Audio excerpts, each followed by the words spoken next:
Honorable Vardhan Shringla ji. माननीय उप सभापति महोदय जी, नमस्कार। आज इलेक्ट्रल रिफॉर्म्स के विषय पर मुझे बोलने की अनुमति देने के लिए बहुत बहुत धन्यवाद। सर, ये इलेक्ट्रल रिफॉर्म्स आम बदलाव नहीं बल्कि दुनिया का सबसे बड़ा लोकतंत्र में को मजबूत करने का एक बड़ा अभियान है।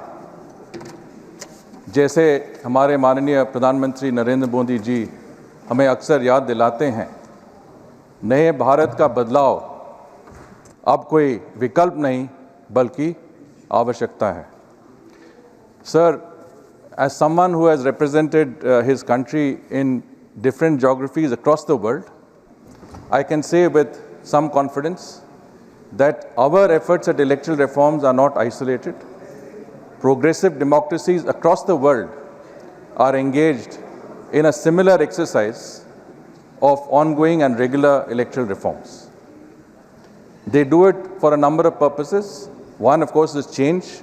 The requirements of the 21st century are different from those of the 20th century to increase efficiency and, most important of all, to enhance accountability to the people.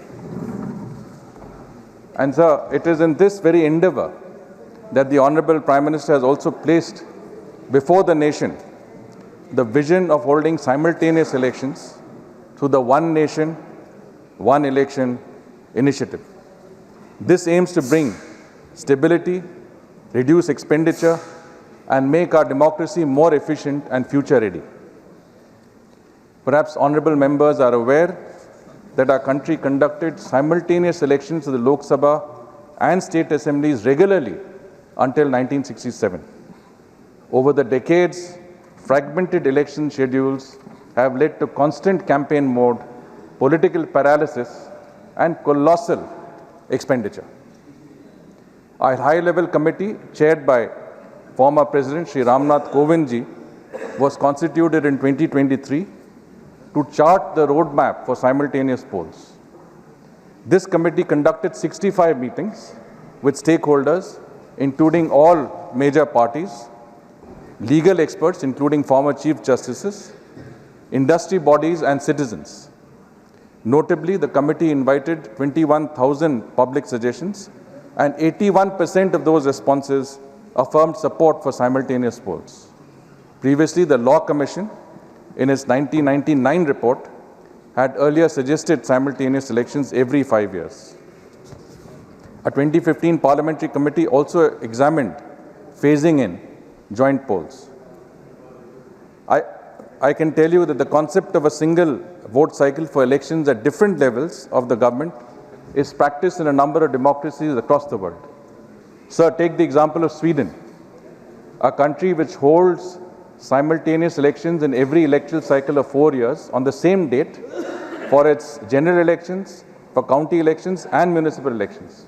And as a result of this, the voter turnout is over 80% because voters are only voting once in 4 years and they understand the importance of that vote. Compared to that, our vote at 65% is well below this level.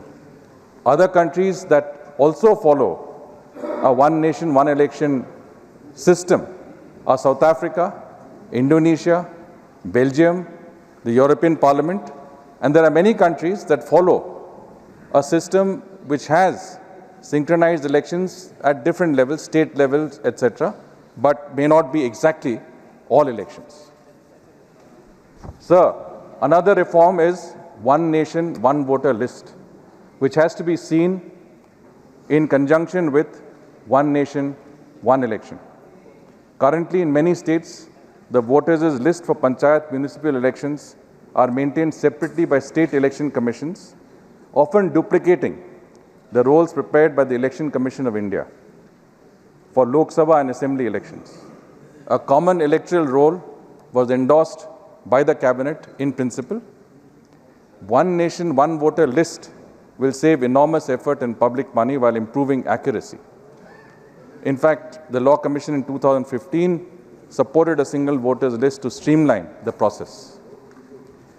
Sir, चुनाव हमारा लोकतंत्र का सबसे बड़ा त्योहार है. To keep this festival pure and transparent, our systems must evolve over time. This government has consistently worked to make governance modern, efficient, and citizen-centric. The reforms we are discussing today continue in that direction. The government has taken firm steps to identify and curb illegal infiltration and to ensure that only legitimate citizens participate in our democratic process. The reforms before us strengthen that resolve. They enhance coordination, improve verification mechanisms, and close loopholes to make our electoral processes cleaner, fairer, and more accessible. Sir, Honorable Prime Minister is of the view that strong democracies are built on strong institutions. Through these reforms, we are strengthening those very institutions that safeguard the voice of every citizen. Sir, the purpose of the SIR process is to make India for Indians and cleanse out illegal immigrants in the country. It will empower the honest voter, discourage malpractice, and ensure that no one can question the fairness of our elections. We want young voters to feel encouraged, senior citizens to feel supported, and every citizen to feel that their vote truly counts. These reforms are a step towards that vision, and the entire nation is supporting this exercise with sincerity. However, the persistent obstruction by some political parties and refusal to cooperate raise an unavoidable question that why a simple, transparent verification process is being opposed and what are the forces behind this resistance. Sir, the Supreme Court of India has taken serious note of issues pertaining to obstruction of SIR in West Bengal. In December 2025, the Supreme Court sharply criticized reports of local intimidation and non-cooperation in the SIR process, particularly pointing to West Bengal.